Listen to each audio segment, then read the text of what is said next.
like tailoring a suit. Instead of offering a one-size-fits-all garment, you measure, cut, and stitch each clothes to fit the unique shape.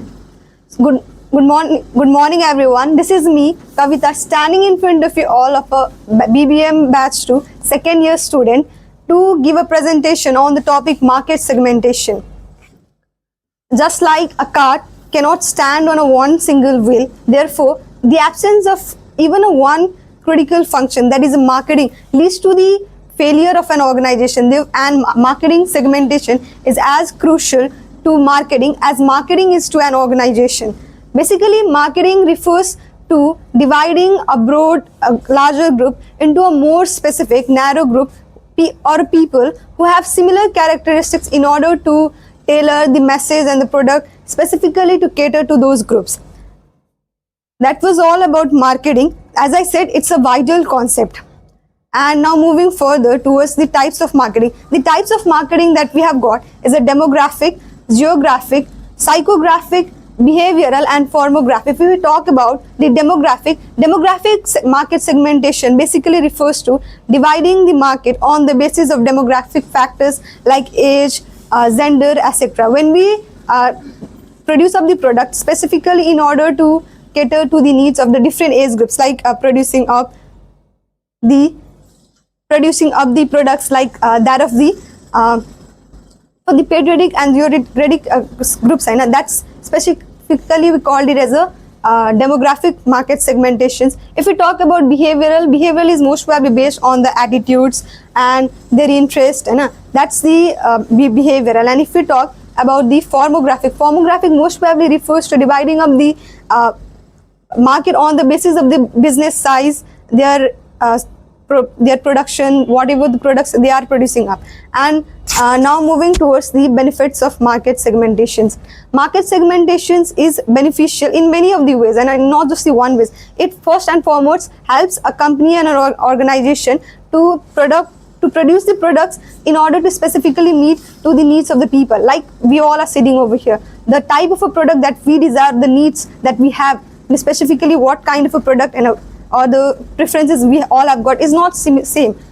It depends upon our choices, the interest that we hold on, and like even the product that we people need and at different point of time is different, and the product that we prefer today is not the same that we preferred tomorrow. So therefore producing up that product or different type of product is what is helped out by the market segmentation. Market segmentation furthermore helps in reductions of the cost, like producing up or increasing up the efficiency in an organization, and as it said, like building up the better relationship with the customers through the ways of like bringing out or making sure what are the demerits that a product or services holds on.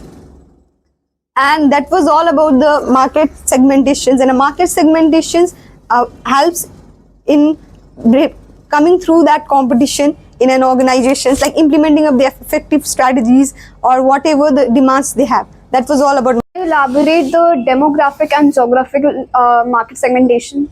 Sure. Thank you for the question. Demographic is most probably related to demographic factors, as I said, age, gender, and all those things, right?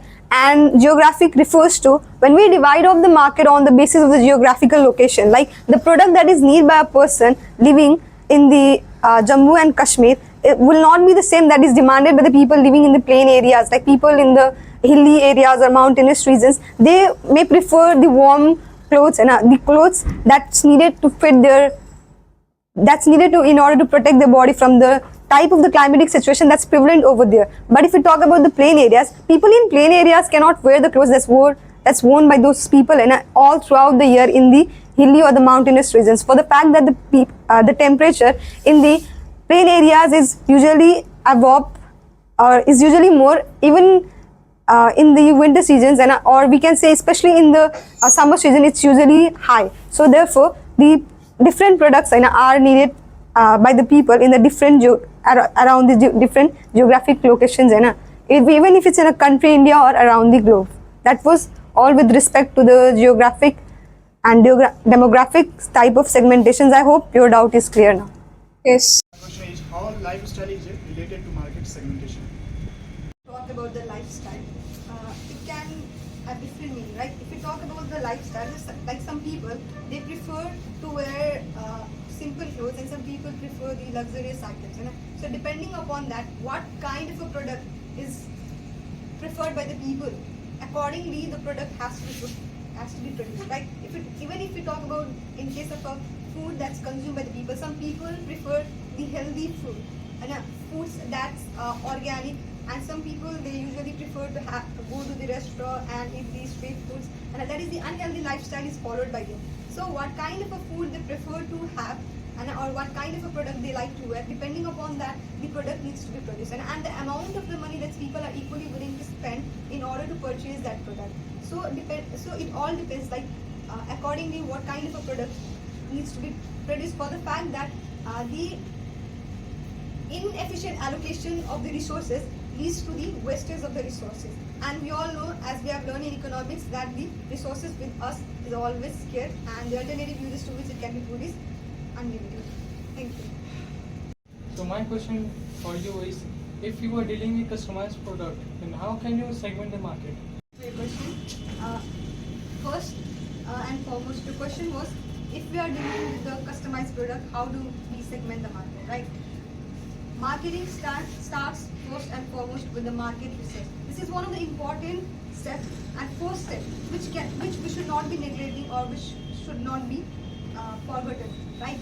So if we talk about the customized product, for the customized product, or in any of the cases, then what actually needs to be done is that we should be doing up the detailed and thorough market research, research regarding the product, our product, like what it, and the people that's there in the society or the city or wherever we are, to market up our product. The market research needs to be done with respect to the income, with respect to finance, income, and all the other things. And we need to know that the customers who are to take up our customized product, what are their preferences, and what are their tastes, and what are their previous purchasing behavior. And once we have come up with this, and once we have decided decided the type of a product that they want, we can accordingly make the product specifically in order to meet the needs and the demands of those customers, instead of offering a tailor-made product for them. Thank you. Kavita, I have a question for you. Can you tell me that how customer loyalty is related with the enhancing our sales? As a question was that how customers loyalty is related to enhancing the sales. People want value for their money. Whatever the product they want, they want that they get the maximum satisfaction, or they derive the maximum satisfaction from consuming that product. And satisfying a consumer is not an easy task. In order to satisfy the customer, what exactly a company needs to do with respect to the production of their product is that they need to produce quality products. People will be satisfied only when they get the quality products, and that they feel that satisfies their desires and needs. And once the customer is satisfied, a satisfied customer always prefers to buy from the brand or the company or company's product which they are familiar with. And getting that or retaining the customer itself is not an easy task. But first and foremost, that satisfying the customer is very important, and that can be done only with the offering of the quality products. And once satisfied, they will lead to the repeated purchase, and this leads to a repeated sales by your company.